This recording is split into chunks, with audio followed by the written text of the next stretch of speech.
Hello, everyone. I'll give you all a second to get connected. Hello, and welcome to the Brooklyn Rails 1130th New Social Environment. I'm Magley, a programs associate here at the Rail, and I have the pleasure and privilege of being your MC today for a conversation featuring Enzo Camacho, Amy Lien, and CJ Salapare on the occasion of offerings for Escalante on view at MoMA PS1. And now I'll introduce today's guest and host. Enzo Camacho and Amy Lien are based between New York, Manila, and Berlin. Together, their artistic practice moves from the Philippines outwards to other places, addressing localized iterations of labor and capital from the perspective of imperial damage. Solo exhibitions of their work have been held at the Glasgow Gallery of Modern Art, Center for Contemporary Art Berlin, Parasite Hong Kong, and other institutions. They're currently senior fellows at the Lunder Institute of American Art at Colby College. And our host today is CJ Salapare, a research associate at the Metropolitan Museum of Art.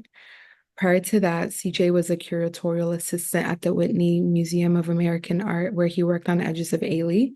His research spans the fields of the Philippines diaspora, art, his, art historical method, and performance studies. He received MPhil degrees in art history and arts education from the University of Cambridge and his BA in art history from Williams College. And with that, I will hand it over to CJ to get us started.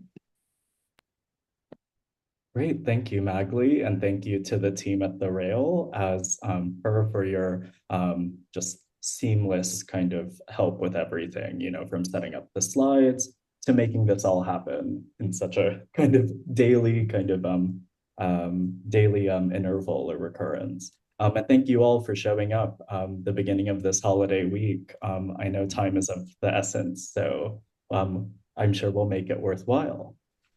So I think I just want to start out by letting the artists speak first. First of all, this is Enzo and Enzo Lian and Amy, or Enzo Camacho and Amy Lian. They're two incredible artists who have a show up at MoMA PS1. And I want to begin by letting them speak or giving a virtual walkthrough of their show at PS1 and talking about one, how it came to be, two, all of the different mediums that are in the show and how they all kind of engage in a dialogue together, and three, some of the recurring or most kind of pertinent themes throughout their show. So with that, I'll leave it to Enzo and Amy. Well, thank you so much, CJ. And thank you to everyone also at the Brooklyn Rail for hosting this. It's really a great opportunity, and we're so happy to be here, to be able to talk with you all.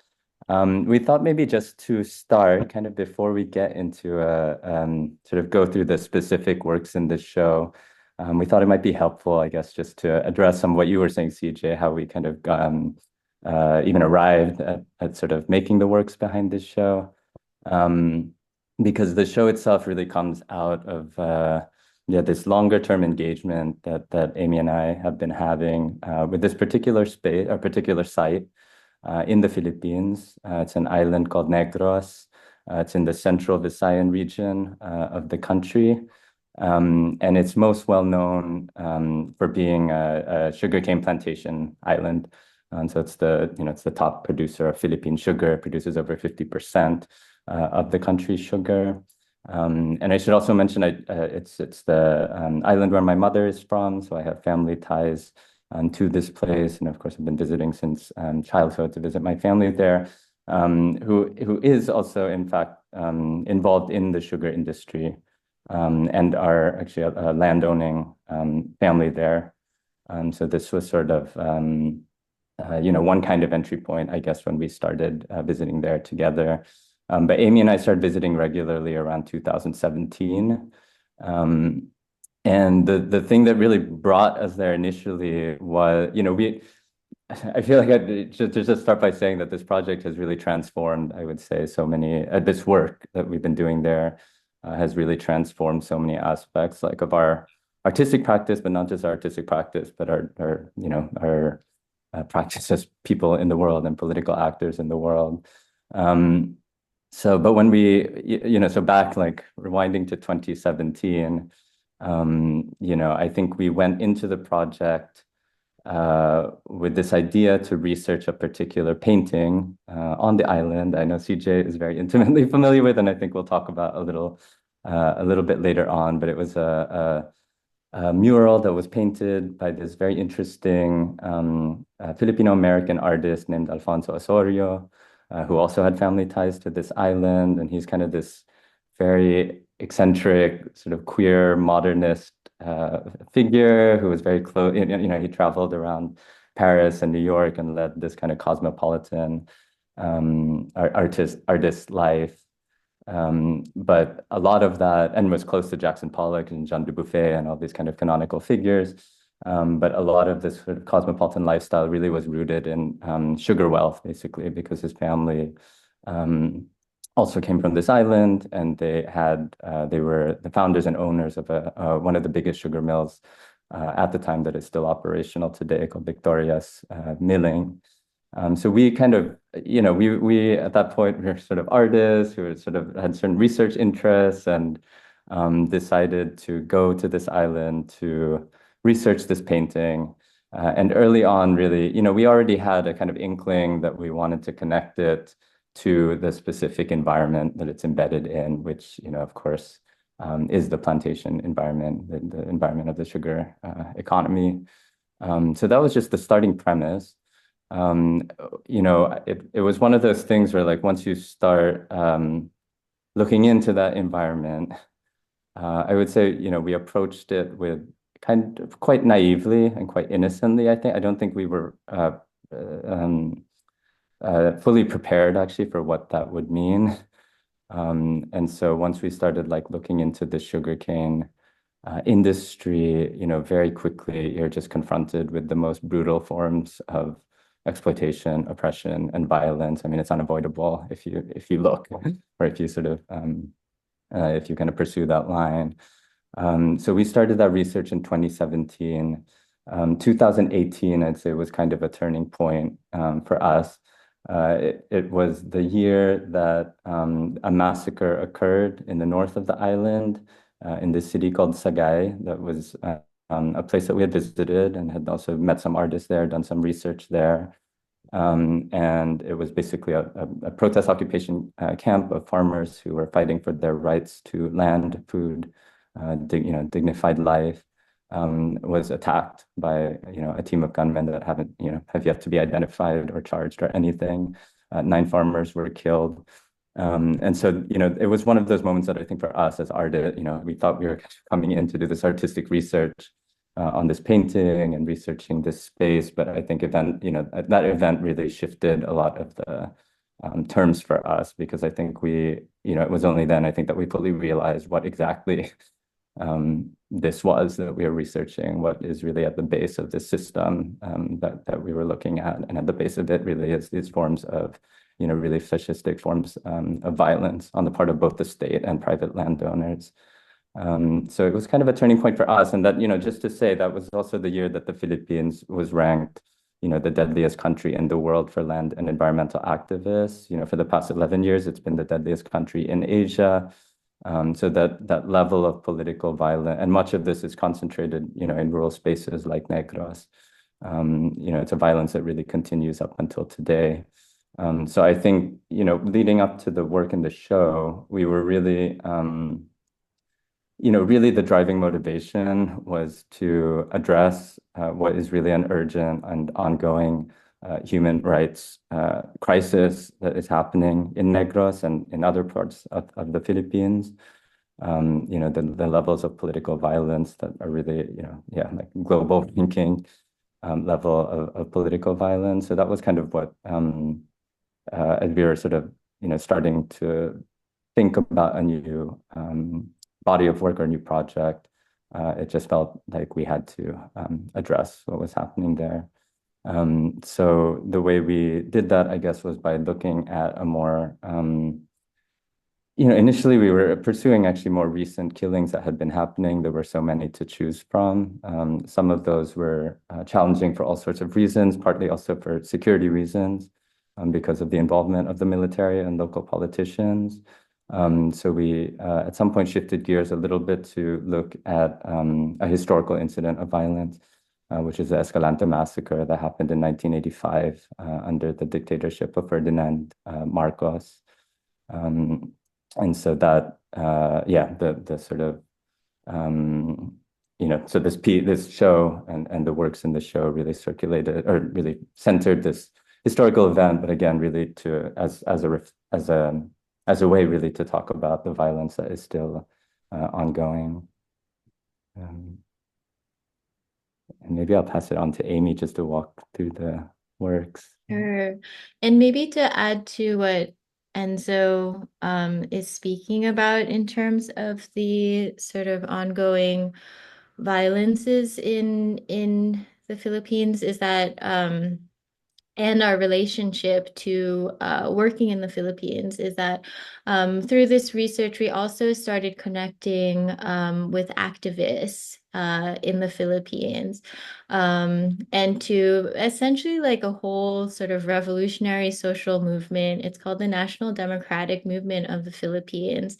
And it sees landlessness as one of the sort of fundamental problems for this ongoing exploitation, oppression, and militarized violence that we were witnessing.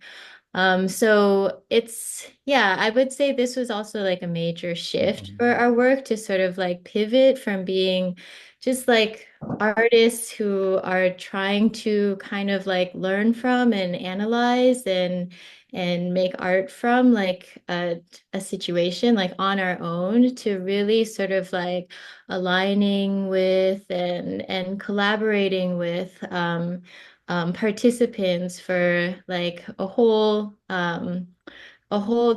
movement that is sort of like demanding and organizing towards real fundamental changes. And I would say that one very like kind of amazing thing we learned about when we started going to Negros was kind of facet of this movement called Bungkalan. And Bungkalan is basically a plantation occupation sort of protest. And it's like organized by the broader social movement.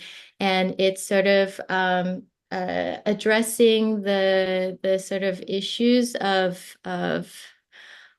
land reform within the Philippines that has even though there have been agrarian reform laws passed like since the overthrow of the first Marcos dictatorship, basically the laws were never working in favor of the landless farmers. Most of the politicians in government were landowners themselves.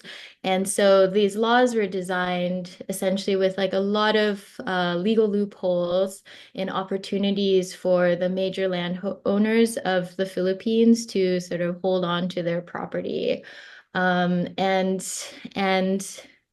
If you talk to farmer activists in the Philippines or like land activists in Negros, they've actually been working for many, many decades to try to legally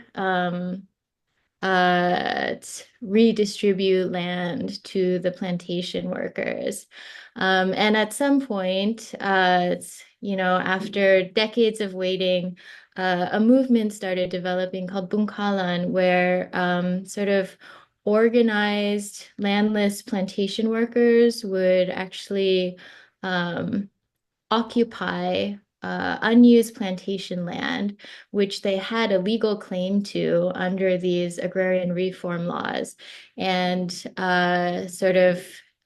take over. And instead of planting sugar and other sort of export monocrops, they would plant rice and vegetables using traditional organic methods to feed themselves and their families and their communities. So this was actually a huge point of sort of like artistic inspiration for us. I think we still sort of like carry the spirit of Bungkalan into a lot of our works, definitely into this show. Despite the fact that like at this moment, the Bungkalan movement has been really, really attacked by the Philippine military. But yeah, so sort of returning to our exhibition, this image that you see is a piece called Compost Light, and I will describe it a little bit. It's essentially like a light sculpture. It's projecting this very thin uh paper made out of onion skins, like a sort of translucent onion skin texture onto the walls through this like very simple projector setup with magnifying lenses and a light and actually there you'll see like a sort of central sort of mirrored piece like in the middle of this light work that is it's like a piece of mirrors that is attached to a disco ball motor. So this projection of the onion skin texture is actually sort of like moving in a counterclockwise direction around the space. And this, the one of the inspirations for this work was a visit we had, I think in 2019, to a Bungkalan site in Negros, where we were sort of immersing with these farmer activists who were sharing all of this knowledge and stories about their struggle to sort of claim this land and to start farming for themselves. And as the day turned to night, they switched on this laser light. We were like sitting on a porch together, and suddenly it was like party time in the Bungkalan site, and it was somehow just like so important that sort of like celebration and joy making were also a part of this like very militant um project to like rewrite the land of Negros. Maybe we could go to the next slides. And maybe I'll speak about these like the handmade paperworks more broadly. So maybe like every half a minute we can sort of switch to the next slide. So yeah, the other and another aspect of us working as artists in Negros is to make handmade paper with foraged plant materials. And for us, we actually learned how to make paper in Negros. We learned at a local cultural community center in a rural province. And this paper making workshop was, it was like taught by local cultural activists, and it was really simple. Like it was actually oriented towards the wives of fisher folk who lived in the nearby village, and who were sort of thinking to start like a sort of a social sort of like a social economic sort of cottage industry of paper making. And at this workshop we attended, we just realized how easy it was to make paper out of almost anything, really. Like there were like the workshop was kind of just like retooling all of these farmer tools to become paper making tools, like these yeah, these sort of like rice pounding objects, like sort of tools for hulling rice were used to like pound the paper pulp, and sort of probably like fishing, fishing net sort of screens were sort of repurposed to make the paper screens. And so I think this like this experience was like so lovely, first of all, but we also just like we realized that it was such it was such a good, like it became, yeah, it just became such a good process sort of alongside this other research we were doing around land struggle, to be collecting plants, to be talking to our neighbors about like the different sort of like uses and different purposes of these plants, and to, yeah, sort of like have this other kind of tactile and material relationship the to these like very intense issues of land struggle that we were learning about. I think a lot of our paper works also sort of carry this spirit of Bungkalan and sort of imagine this yeah, the diversity of the land beyond the monocrop of the plantation system.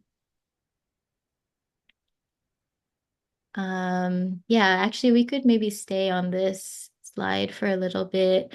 This piece is called Social Volcano, and Negros Island is actually a volcanic island. It has like a huge volcano in the middle called Canlaon, which in pre-colonial mythology was almost like thought to be like the origin of almost all life on Earth.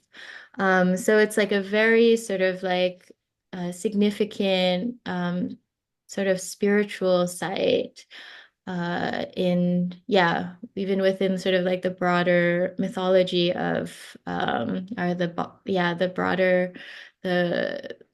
broader sort of social landscape of the Philippines, or of the Visayas in particular. And so this, yeah, this we thought to sort of like maybe like center this idea of this island um in all that it could be, beyond the its coding in the present as a really exploitative sugar ecology.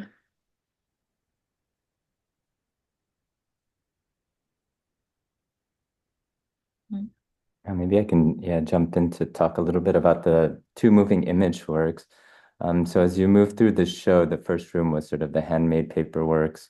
And then this room, there was the landscape drawing in the back, but then also this 16mm animation. That was really a short loop. I think it's about 50-second loop. And we shot it on an animation table. Basically, the idea was to sort of create a drawing in motion. So it was almost a similar process to how we make the handmade paper works, where we take paper pulps, take plant material, pulp them, and kind of compose the image using these wet pulps as a kind of palette. So we'd had this idea for a while to create a moving version of this drawing, of the drawing. And this is kind of what we came up with. It's called decomposition animation. And it just kind of cycles through a lot of the imagery that we've been using recently in the drawing practice, which I think has really tended, I feel like our uses of imagery have really kind of changed over time, and through this work, I think really took a certain direction where we've been thinking a lot about using images that feel familiar to people, that feel accessible and open to people, that have meanings across different kind of cultural spaces or different sort of backgrounds. But I think for us, an image like a skull or a heart or a flame or a butterfly, they kind of they feel very accessible. And I think that's become more and more important to us, actually, in terms of thinking through the function of art and who it's for. And so I think we've been, thinking through a lot of how to use images that are more relatable, but that somehow still in the treatment and the treatment of the image, that these nuances can kind of emerge. So this animation is basically just a cycling through some of this imagery made with this wet plant pulp, and they kind of morph into each other, and certain kind of like mini narratives maybe start to kind of emerge. But really, it's just a piece. I think it's a work that was very much about kind of transformation, using kind of materials that come from the land, basically. And then the main, if we can go to the next slide, this was sort of the centerpiece of the show. And it's basically an experimental documentary, 56 minutes long, almost an hour, that focuses on the event that I kind of mentioned a little bit at the introduction, but the Escalante massacre, which happened in September of 1985, where basically a mass protest, and this was in a time of extreme crisis on the island, where children were literally starving because of the kind of corruption and plunder on the one hand of the regime, and also just a plummeting kind of global market for sugar, because of course this industry is kind of completely dependent on the sort of fluctuations of the global marketplace.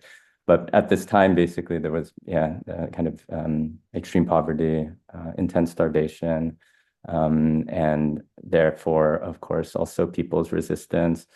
So in September of 1985, there was really an enormous mass protest that was organized. It brought thousands of people to a very quite a small town called Escalante, also in the north of the island. And what happened was essentially paramilitary forces opened fire on the crowd. At least 20 people were killed, many more, of course, left injured and traumatized. But it really was one of the kind of bloodiest incidents to occur in the later part of the dictatorship. So this film that we made is basically a documentary where we interviewed survivors of this event, and people who had lost loved ones at this event. And these interviews, these testimonials, sort of became the sort of foundation of the film. And then with that, we gathered different kinds of imagery, including what you see here, sort of landscape imagery. But that's just to give a brief outline of the show. And then this, I think we can maybe talk a little bit more about with you, CJ, in conversation. But we had the opportunity at PS1, another space in the museum opened up, and it was sort of offered as used as a kind of extension to the show. And we decided that rather than filling it with our own works, which didn't seem particularly interesting to us, to use it as a space to platform the movement that our work and our practice and ourselves as individuals are both indebted to and participate in. So it was a show about the role of culture within the National Democratic Movement. It was made in collaboration with 6 organizations, 4 in the Philippines, 2 operating in the US and in the Northeast region in particular. It was just how the movement sort of theorizes and conceptualizes and practices culture in relation to political struggle. And that was sort of what we wanted to platform there. Well, thank you so much, Enzo and Amy, for that sweeping overview. I think if we could go back to the slide with Langit Lupa, it's the main video with the barren sugar field. I think I want to begin from there, because I think the primary kind of way of summarizing your practice is that in grappling with this kind of economy built on a history of violence, of injustice, and a certain kind of invisibility, you've really started to forge an aesthetic and an ethical kind of ecology of kind of taking matters into your own hands, right? It's a kind of socially engaged practice that contends and I think really redraws the conditions of what it means to have a kind of grassroots practice, a grassroots aesthetics, and ultimately like a kind of grassroots political coalition, right? And so I really want to begin by drawing out the sets of conditions that you've been able to map out in real time, right, since your first visits in 2017, but also think about it in a longer arc of, let's say, Filipino and global art history, histories of activism, but also I think just the general kind of nodes or kind of through lines within your own earlier works. So I guess my first question is, like, when you first visited Negros, you know, the region, and you met the people and you begin to see a landscape unfold. What were some of your first impressions? What struck the both of you?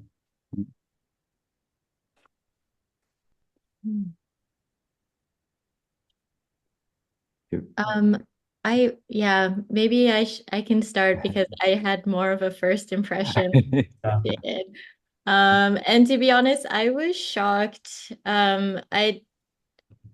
I'd never been to a place like Negros. I think it's even kind of shocking for people from Manila or like other places in the Philippines to see on in person because it's like the level of I don't think I thought about feudalism before I went to Negros as like a condition of contemporaneity. But I think when I first went there, it was impossible to avoid. There's just the way that the land has been just like sort of like raised and grabbed and sort of transformed into these like enduring plantation sites. It basically like locks this entire place into a temporality that feels so out of sync with the contemporary world, like in terms of like the distribution of property and the way that workers who like work on those properties are just like stuck like in sort of like cycles of debt and poverty, like and like kind of like stuck and kind of attached to these plantation properties. So yeah, I think that revelation and also the revelation that like actually it is our contemporary global system that's like sort of like demanding the continuation of this feudal structure. That was like a huge sort of like first impression for me. Yeah, and I would also maybe just qualify that, of course, the global system we're talking about is an imperialist system, and that is sort of what's been able to uphold what are essentially feudal conditions in the Philippine countryside. I mean, that's a very sort of solid and I think convincing and clear analysis of the national democratic movement, where it's really that Philippine society essentially is a semi-feudal society still, and the reason for that is because we have been blocked from, been kind of forcefully blocked from developing any other way because of imperialist control, first and foremost by the U.S., but also other imperialist powers. So, I mean, in terms of my first, I would say again, my family is from there, so I know this land to a certain extent. I grew up in Manila, so I sort of didn't grow up in this space, but it was a space that I would visit. But I think growing up I never fully confront, as I said, my family are landowners on this island. They own haciendas. And that was something I think I never really confronted until starting this project. And it was a lot to confront. It still, continues to be a lot to confront for various reasons. But I think what was a revelation, I will say, for me in visiting again was the kind of oppression and feudal conditions. I understood that. I knew that. As Amy said, that's like impossible if you've ever, that it's impossible to avoid or ignore if you have spent any time there. So that I knew, and I knew my family's complicity in that. I think what was a revelation for me that has been really life-changing was kind of understanding the resistance against that, and the work that, the long history of like radical organizing on this island that really stretches from, of course, like legal forms of labor organizing, legal forms of land struggle, as well as armed struggle. It really kind of stretches this whole spectrum of resistance, but has a very powerful history on this island in particular. And I think that was incredible to kind of learn about, and also what instigated a lot of shifts in both artistic practice, as we said, but also just shifts in perspective, like more fundamental shifts in perspective, let's say. And I think in terms of the ways of visualizing or spatializing structural conditions, I think something that's so important here is talking about the interpersonal or social or personal dimensions of it, right? The people, right, whom you've met and kind of gained the trust of and really built these kinds of coalitions, political, economic, artistic, and otherwise, right? They're featured in the film. They often work with you in workshops. You've brought them in. You brought some of them into the space of MoMA PS1, right? In that kind of basement gallery. So what was it like, I think, if we've talked about certain like impressions of what it's like to be in that space, what is it like being in that kind of sociality, right, among the people? Can you talk more about that?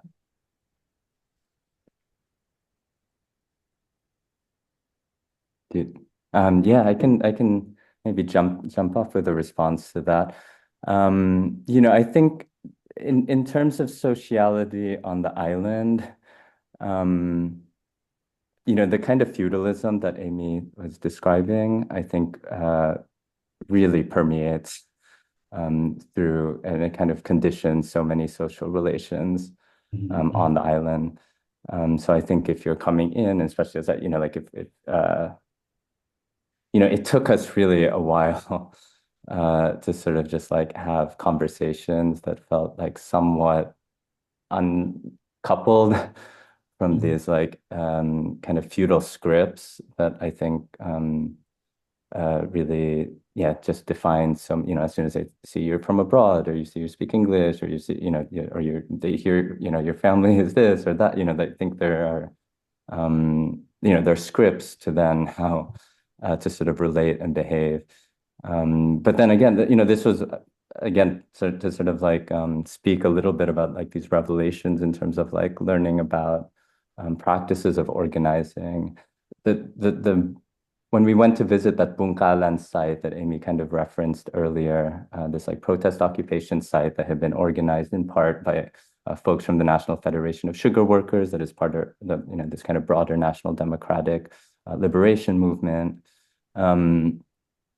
Speaking to the farmers there at that Bungkalan site, who were plantation workers, but had been organized and politicized and were sort of staking their claim to this piece of land. It was like night and day. Like it would, just like in the way that they speak to you, the way that you speak to them, the way that they understand what you're doing, just the whole kind of relationship seemed so like completely incomparable to like other interactions that we had had, for example, with folks working on on plantations or on haciendas. So I think it just I think for us, it really clarified how yeah, the movement itself is about kind of rescripting these sociality, in general, and kind of how people are able to relate to each other. That's maybe, yeah, one way I would respond. Yeah.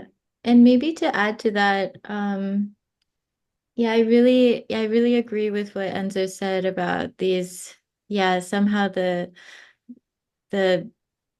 that working with organizers had like like totally changed the field of yeah, this the social possibilities for us.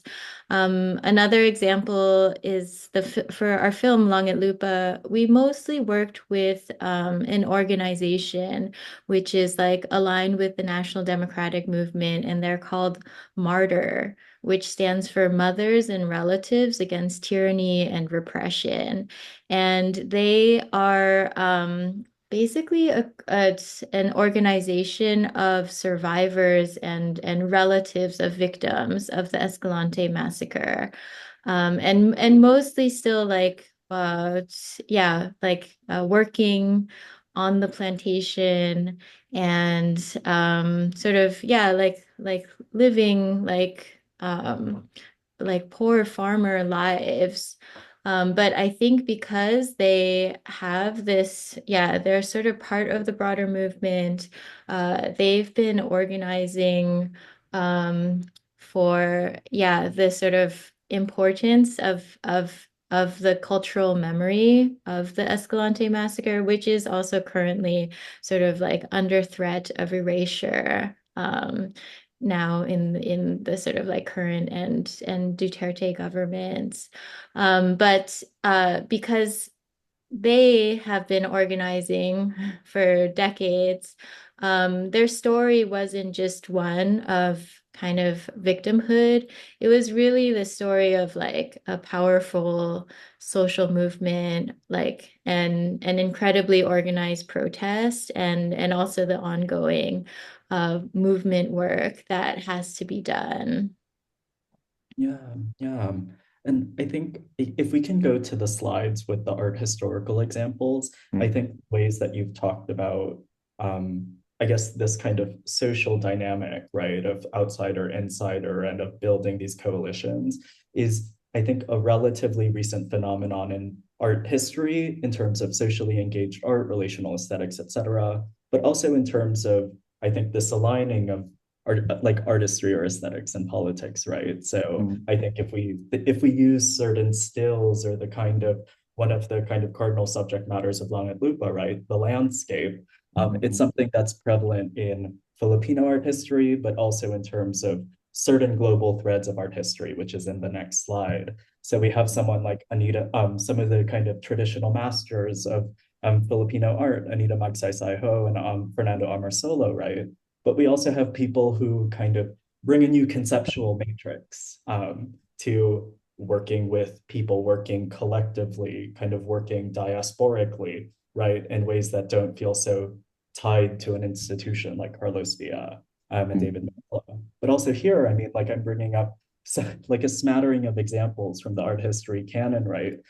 So Bruegel, we have Malay in the mid 1800s. We have Franz Post, who's creating a kind of European artist who's created several works of Brazilian plantations. And then Horace Pippin, the self-taught Black artist who's creating works of Southern plantations, right? Of a time when people thought sharecropping didn't exist, but it was still kind of prevalent practices, both kind of named and unnamed. And one key thread of these myriad representations, right, is that sense of distance that so often kind of afflicts or kind of afflicts or makes fraught the project of representation, right? Like something that we see as innocuous or as romantic of a landscape, people kind of laboring, of people kind of sowing the fruits of their labor, etc., actually obscures and veils as much as it presents. And what's really interesting here with your practices is that sense of kind of closeness, connections, and complicity that you so kind of importantly foreground, right?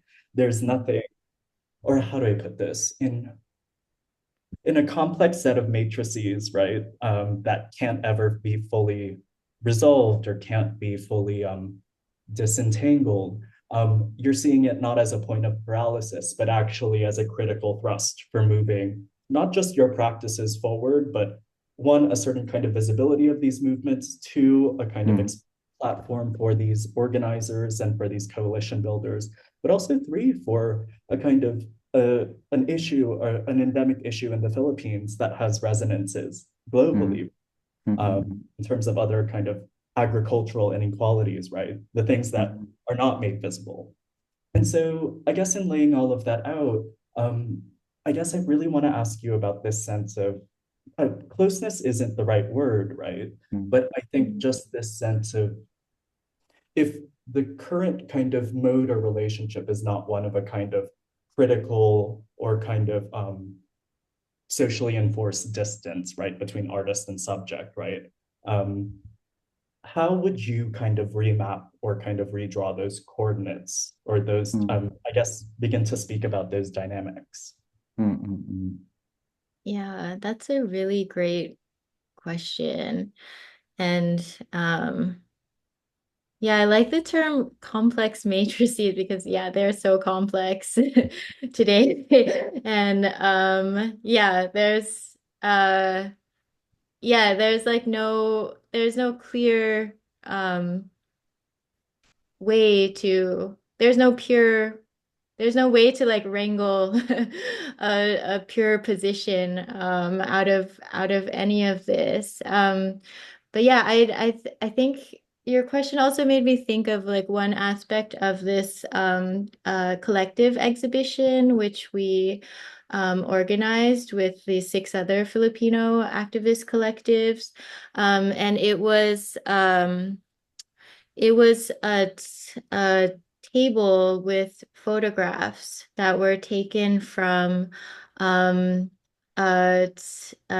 of like a mass integration project, and they're called basic mass integration. And this is actually something that is performed by people in the movement who recognize that, most artists, it's especially professional artists, are not coming from the sort of like agrarian or worker masses. They're usually from petty bourgeois backgrounds. And so there is, inherently this class difference. And it's not necessarily that sort of like this, like sort of like, it's like means you can't authentically make work for and of the people, but that it is really important to prioritize who the culture is for. And when you undergo that process, you also engage with the people and collaborate to figure out what that culture, how that culture like takes form and circulates. So these basic mass integrations, which were presented by SACA. SACA stands for Artist Alliance for Genuine Agrarian Reform and Rural Development. They're a very like amazing Manila-based collective, and so they would organize these basic mass integrations, bringing artists to agrarian communities, mostly Bungkalan sites, where they would like stay for a few days, really like immerse with the farmers, sometimes help them work on the farms, and just sort of have conversations, hang out, and sort of together sort of like figure out the culture for the movement. I think this is almost like a method that influenced us and that we took into our work with in Negros. I don't know if Enzo, you have any anything to. Yeah, I was going to approach it a little bit from a different angle, I guess, but sort of it was interesting. I think I mentioned this earlier to CJ as well. It's like interesting again to see images like Amarsolos painting, or Nita Magsaysay Ho. I mean, Amarsola, of course, is like really kind of iconic Filipino painter that kind of defined certain kind of Filipino aesthetics for a certain period of time, but also working under in a particular historical context as well, right? I mean, he sort of grew his career during the Commonwealth period, so under direct American colonization, and and in a way became almost like the painter for the colonialists, or sold a lot of the paintings to American soldiers, American officers, and so on. So that I think there's a specific kind of like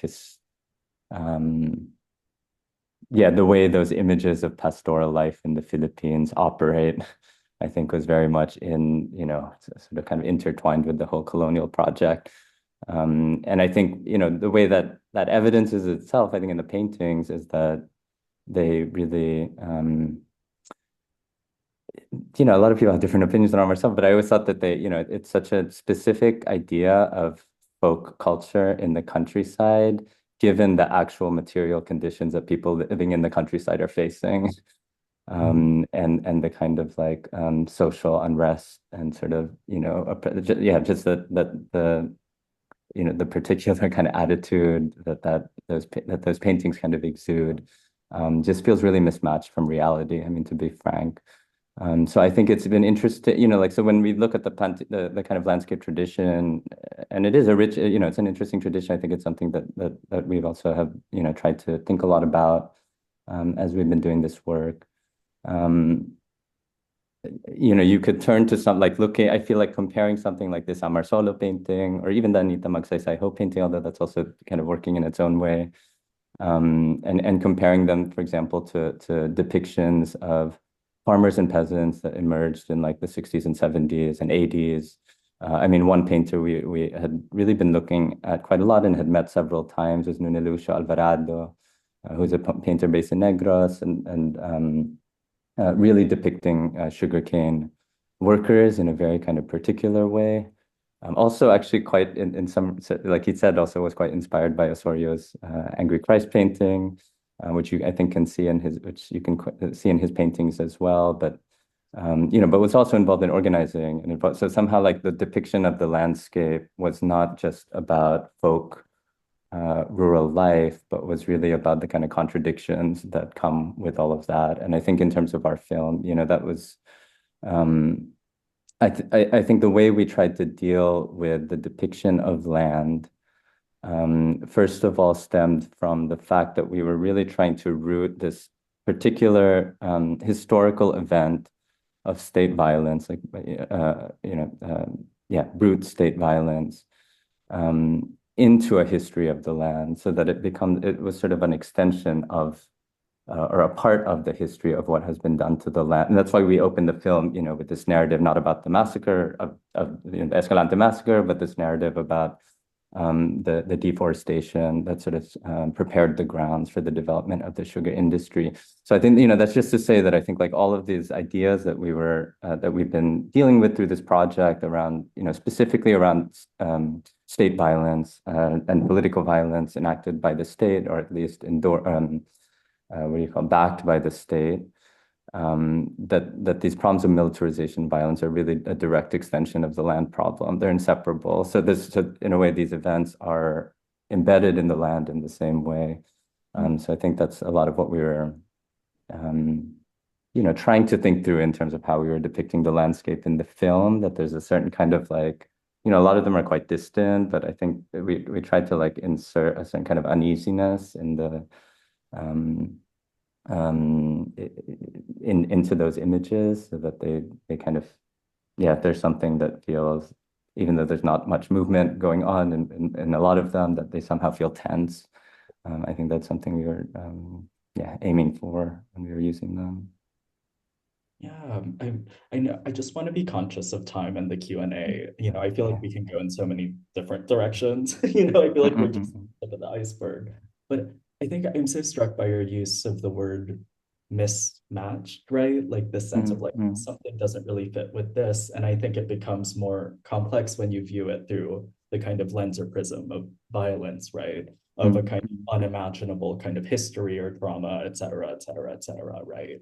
And what it means to, I think with certain kind of legacy, I didn't include any stills here, but of like kind of the documentary or kind of film, like cinematic tradition in the Philippines, right? And the ethical conundrums that come with that. It seems that both of you, through different strategies, whether it's through this kind of making or handling of paper or through the use of the in Langit Lupa, is it phytograms or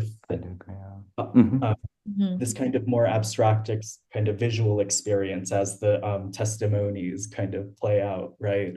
You're contouring or beginning to approach a different kind of experience or a different mode of feeling or engagement there. Can you talk more about what prompted that, or what I think to view or what it means to view that kind of mismatch as something that isn't destructive, but actually reconstructive? Because it feels very important to both of your practices, right? That sense where there's like a kind of poetic and gradual decoupling of things in terms of narrative and sound, in terms of the visual and the textual, et cetera, et cetera.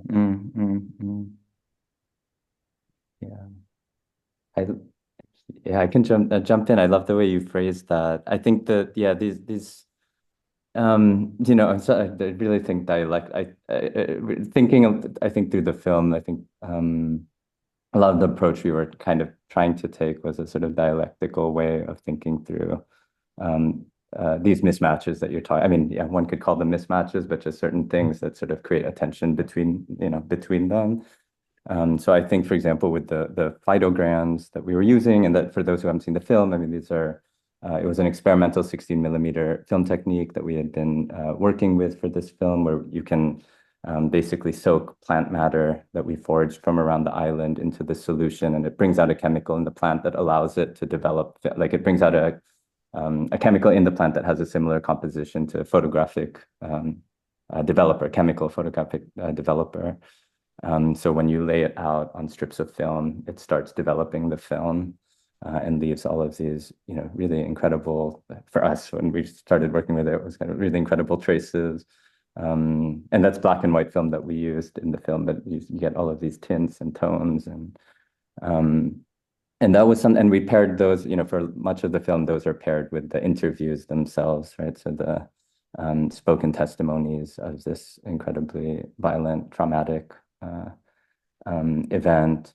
Part of that decision came out of initially partly because some of the interviewees said they would feel more comfortable if their faces weren't shown.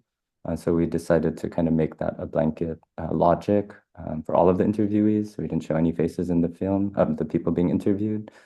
But I think we'd always been I think from the start, we were already interested in sort of creating. I think we had this idea that we wanted to sort of experiment a little bit more with how to kind of tell the story and how to create political imagery, right?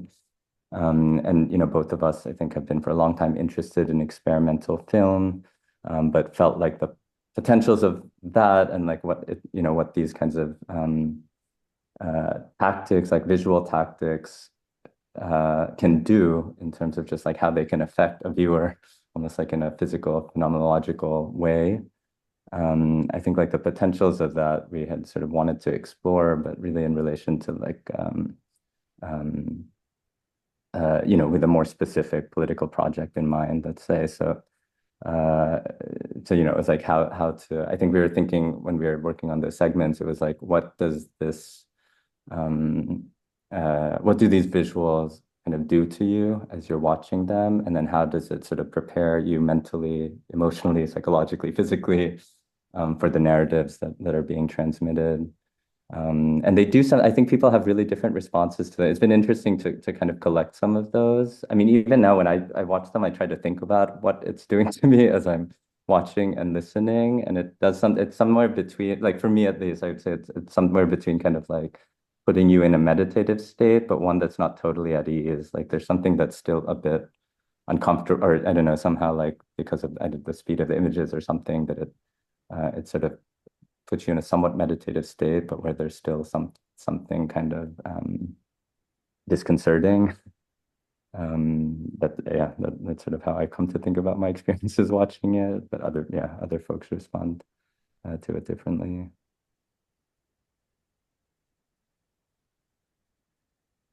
And how about you, Amy? Like, how do you, I guess, like view or kind of experience this sense of generative tension, whether through, I guess, the moving image works or through the more kind of material, paper-based works or anything else, really?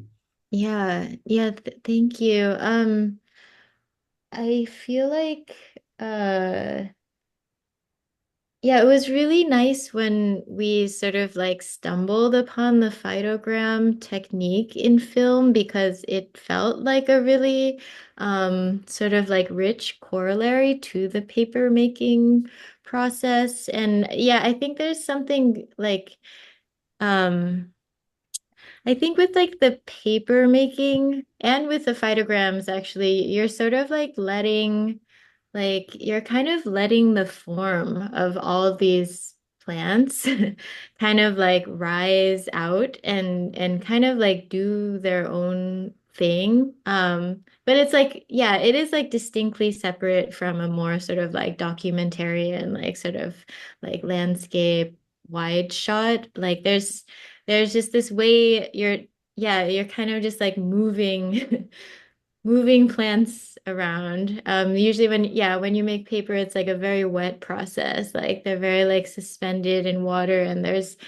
something that feels like almost yeah, like almost kind of like trance-like to yeah, let the let the plant material sort of like reveal itself, maybe like sort of like conjure, you like sort of like conjure up like associations in relation to it, and then yeah, that can turn some like into something more literal, like a butterfly or yeah, or a volcano, but then it can also just like melt into the abstract again. And I think this process of just like playing playing with these materials and sort of like all that they um yeah, all that they have to like offer from the land has been really yeah, really rewarding and somehow just like really just like sliding into the more like concrete like narratives that we've been working with. Mhm. Well, I think this might be a really good place to open it up for a Q&A. I think you've really, in kind of drawing out all of these connections, you've quite literally staged the kind of conditions of contemplation of a kind of not contestation, but just a perpetual contention with all of these tricky themes and ideas and kind of just like everything that you are dealing with in your practices. So I want to open it up to the floor and see if anyone has anything they'd like to ask. Thank you all so much. We do have a few questions from the audience. The first is from an anonymous audience member who asked, are there artists who inspire you in your practice or any writers? Mhm. So many to choose from, but um, yeah, I could, yeah, I think, one I mentioned earlier, Nuna Luz Alvarado, I think has been very inspiring for us. But also, I mean, folks that you also put into the slideshow, CJ, I think have been quite, yeah, David Medalla has been very inspiring, Carlos Villa, um, and yeah, I think, and then, I think more and more in terms of also the kind of political projects that they had. Like, I think there's a way that, what's been, I think what we've been trying to work towards is really how to kind of think aesthetics and politics, uh, yeah, like really together. And I think some artists have, for the most part, I think it's like how do you develop a practice given that you are embedded in a political movement, and how do you draw aesthetics out of a certain like political struggle and not vice versa. I think that's yeah, something that I don't know, something that I think is interesting to think through in relation to some of the artists that you brought into the slideshow, CJ.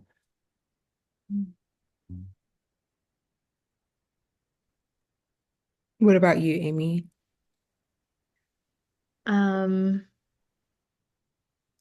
Yeah, there are a lot of inspirations. I think I'm just I normally don't answer this type of question. So I'm probably just like gonna pull something off the top of my head. But I have, yeah, I've been like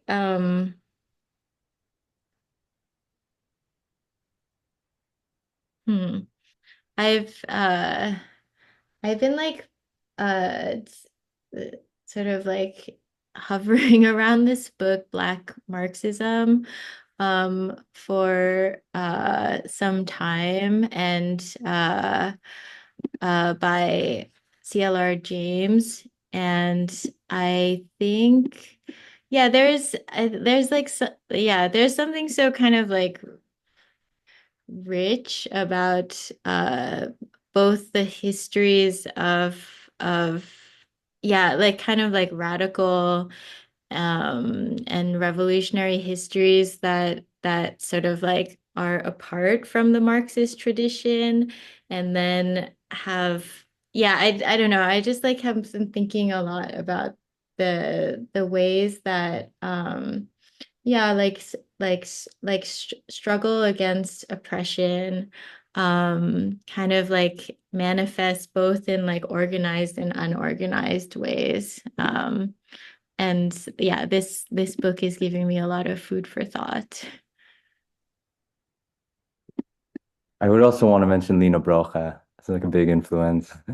I feel like yeah, it just came to mind as but I was like, I think he's a very important filmmaker, both because his films are amazing, but also really because he was so involved politically, and that really kind of like directed his practice in specific ways, and I think enlivened his practice in really useful ways. He was one of the founders of Concerned Artists of the Philippines, for example, which is an artist activist organization that we collaborated with for the collective exhibition, still exists, still doing really powerful, important work. So yeah, if his films are anyway amazing. And I'm sorry, I misquoted Black Marxism as being by CLR James. It's actually by Cedric Robinson. But both books have been really influential to me, like in the last few years, actually.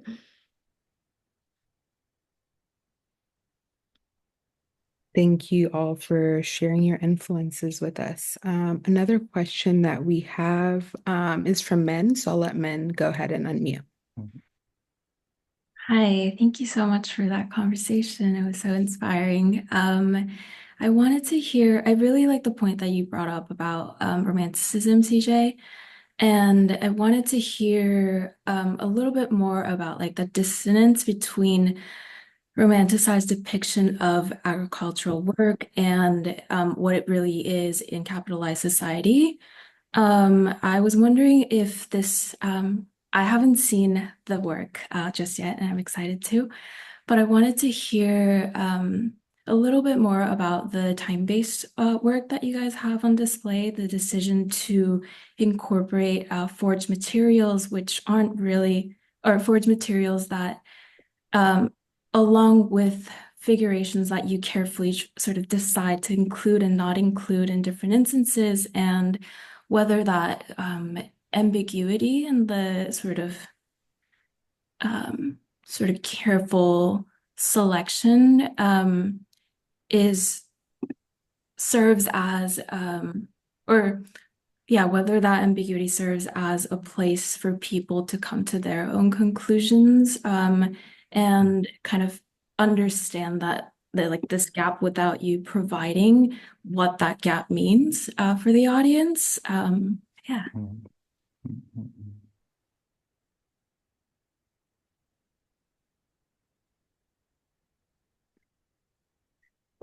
I could, yeah. sorry, sometimes we have to like do like a eye contact thing to see who's going to jump on the question. Difficult on Zoom. Yeah. Yeah, I think the gap is interesting. You know, like I think it's always a bit of a balancing kind of thing about intention and openness, let's say, right? I would not say that it's about creating a totally open work entirely, but that there are certain openings there because you can't, you know, obviously there, um, yeah, you can never close off an artwork, right? So it's always open to some extent. But I think in terms of like thinking, again, I'm thinking through, as you said, the in terms of the moving image work and how we kind of thought about it in the making. And it goes back to the question, I think, of like, yeah, these contradictions or these tensions, right? Because those exist. Those are objectively there, I would say. And so it was just about sort of like finding where those points are. And that, in a way, that was like the project of the film, is to show how these events emerged because they needed to emerge, right? Because you have a certain landscape, social and ecological landscape, that, you know, carries these tensions and contradictions there because of their history, that at some point it has to break, you know. So that's even why, for example, it was known as the, you know, the landscape drawing that we made was called a social volcano. And that was a term that was used in the 70s for Negros, because people would describe it as a social volcano because there were so many, you know, there was so much oppression, there was so much exploitation that it needed to, it at some point was going to explode. So I think we, you know, so I think we've been trying to look at, you know, these moments of like of let's say like explosive resistance, like organizing a protest involving thousands of people to like demand, you know, to kind of risk everything and make demands. And then, you know, of course, then the counterattack of a fascistic state, um, uh, uh, you know, to suppress that uprising, or, you know, the sort of like upsurge of resistance. But I think, you know, the idea is that I think all of those things are already part, like these tensions, I think, need to give at a certain moment, right? So there's a certain kind of like, yeah, it sort of explodes in a mass protest that then leads to a massacre. You know, how do you? So I think, yeah, that's just this. I don't know if I'm being so articulate, but it's just to say, I think in terms of like, you know, of course, there's always like an openness, but I think the point of the film is a little bit to try to give form to things that exist, that are there, that exist. These stories exist, these experiences exist, these historical conditions exist on the island. However we feel about it or want to view it, they're there. So we try to give kind of form to them. But the openness, I think, comes because, you know, those conditions need to give way to something because they can't hold. And so I think that's where there's a certain kind of openness, and what that gives way to, of course, can go in all sorts of different directions. And, you know, that's the work of organizing, right? To kind of prepare so that those go in the direction of liberation. Yeah, I think just to add to that, I like the word preparation as something that, yeah, like artists can contribute to. I think the sort of yeah, somehow, yeah, even on an abstract register, like just like offering kind of imaginations towards what what what a different life could look like, um is part, yeah, like I think it's always nice for that to accompany the hard facts of like what happened and how we need to remember it.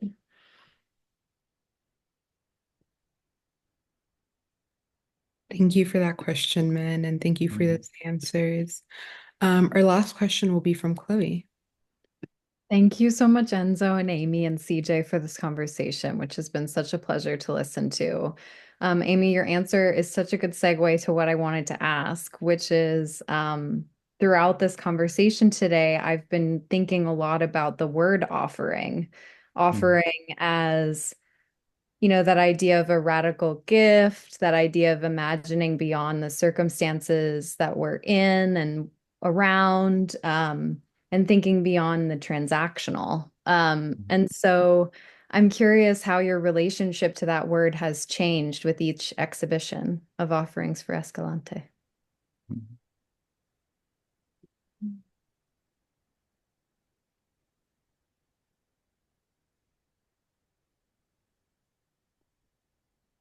Again, during the pause, if you want to. That's a very good question, Chloe. Yeah, it's a beautiful Yeah, question. like, Really beautiful still question. sitting on it. Do you want to go first, Enzo, or do you? Yeah.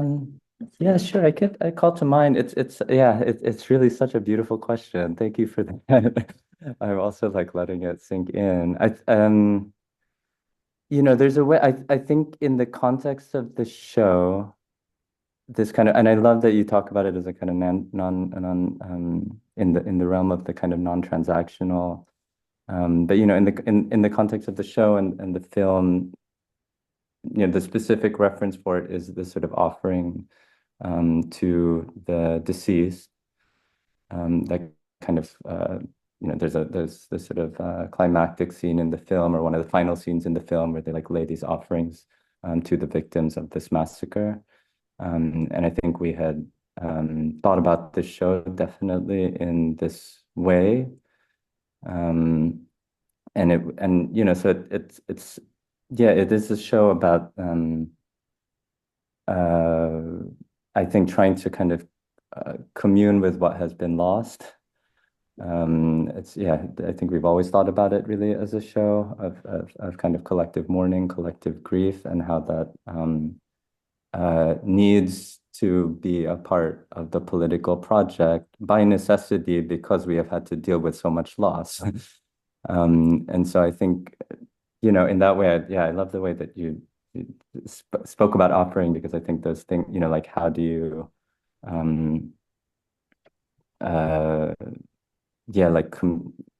don't know, how do you sort of like relate or link physically, materially with what has been lost, and how do you let that drive you forward? These are just kind of thoughts that come to mind around your question, but it's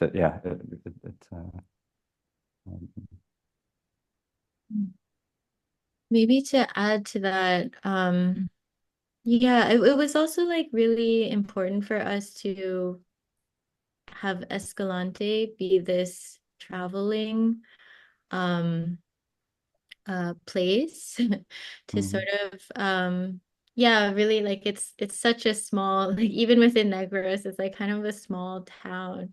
And just to really sort of like have this global exhibition that like carries yeah, the sort of force of all that happened there during the massacre and in its aftermath, like around to like, yeah, these like major cosmopolitan centers, like that was, yeah, it was very yeah, I think what ended up happening was that it always landed in a way that people could relate to, and feel on some level familiar with, because yeah, the sort of like struggle over land is ongoing and these types of like colonial and imperial oppressions are ongoing, and like just this yeah, it was, and we've also were kind of offered so much like from these different sites where we could share this work, but also really kind of like cultivate sustained dialogues with people from those places.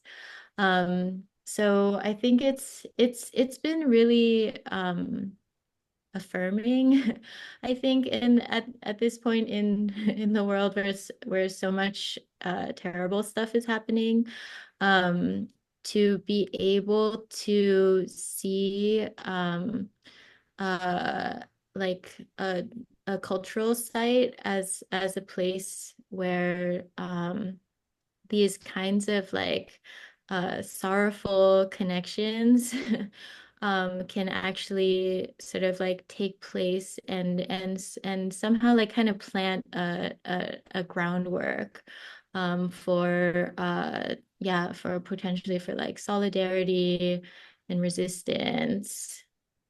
Yeah, actually, one thing that came to mind as you were speaking, Amy, that just to jump, if it's okay to like jump off on the end of that question in terms of the framing of an offering. I think the other thing is you mentioned the Escalante, right? And that was really a decision of ours. We wanted to just make sure people heard this name and heard about this town and sort of bring, to sort of carry that. But that's sort of the thing about the offering, that it kind of is a dedication, right? That it's offering for something, someone. And I think that gives it a certain kind of purposefulness that I think has been, going in the changes in our practice and our lives that this work has kind of catalyzed. I think one of the big things really is like a sense of like purposefulness. That I think often is like not so, or almost like disowned in the artistic field, because people just want ideas for the sake of ideas or something. But I think, it was something I think for this show, there was an aspect to it, I think, where, it's really dedicated to these victims, to what was lost in Escalante. But again, these victims stand in for so much, right? There's a beautiful line in the film when we interviewed the mother of the youngest martyr, the youngest victim of the massacre, a 14-year-old girl. And her mother, towards the end of the film, says, I'm maybe going to paraphrase it a little bit incorrect, but she says something like, we were seeking justice, we're seeking justice for my child, not just for my child, but for all of our children, right? So her child comes to stand in for something so much broader. And I think, I think would want to think about this dedication to Escalante in a similar way, where Escalante is sort of a stand-in for so much, but it's good to have that kind of specific purpose in mind. That's really beautiful. Thank you both so much for those answers and for this conversation today. I'm going to pass the microphone back over to Magli. Thank you so much for that question, Chloe. That actually wraps up our Q&A. Enzo and Amy, if you want to give us a quick intro to the song, and then I'll pull everything up. Yeah, would love to. When we were excited to have this invitation to like offer something to lead us out of the conversation, and what Amy and I thought to share is a song from Negros. It's in the local language, Hiligaynon. And it's a song that was shared to us by an activist locally. I believe it was composed or recorded in the 80s. Yeah, it says here in the early 80s. Written by Joel Arbolario, who's really an icon, a revolution, Negros based revolutionary. I mean, now passed away, but really is an icon of progressive culture making in that region. Primarily was working as a playwright. And this song was performed and recorded by Teatro Obrero, which is a people's theater organization that had been, doing some really important initiatives all across the island, but specifically around the Escalante massacre and forms of theatrical commemoration around that. So we, just wanted to share the song with you all, and I think we wanted to really platform a kind of cultural political expression coming from this particular place. But also for those who aren't familiar, the term sakada generally refers to a sugar worker, generally migrant sugar worker, but more generally is the word for sugar worker.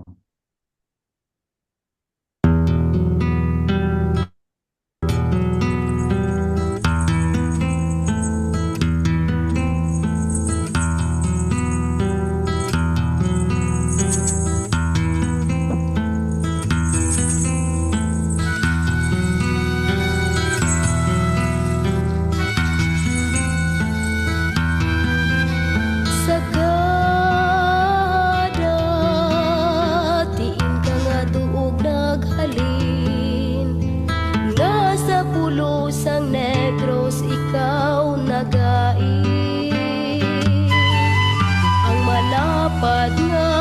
katubuhan badlit bala ini sang imo kapalaran sa kada tulukang kaugalingon mo ang imo kaanakan kinagutom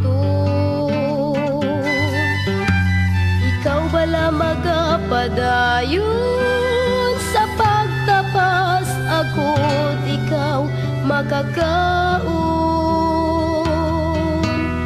sa kada magtindog ka ang imo kaanakan hilwaya sila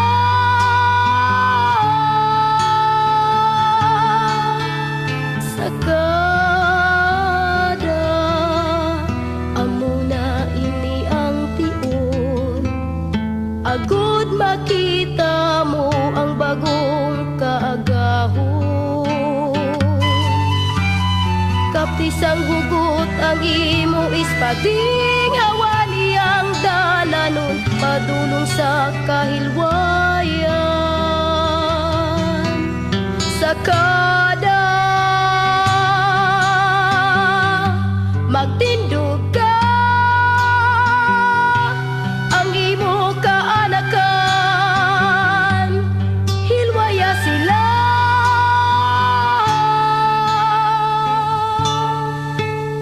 sa kada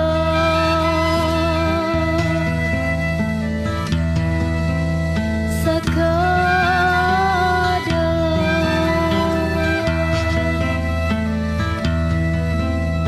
sa kada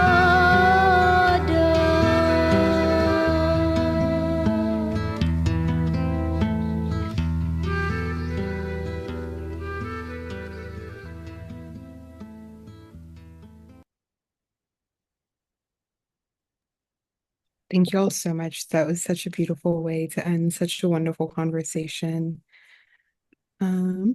Thank you so much, Enzo, Amy, and CJ, and thank you to Julia from MoMA PS1 for your support in preparing today's images.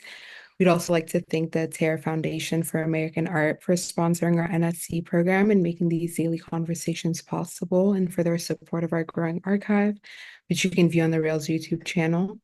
The Rail has been free and independent for 24 years. The donation directly supports our writers, staff, and operations. Support our work through the link in the chat.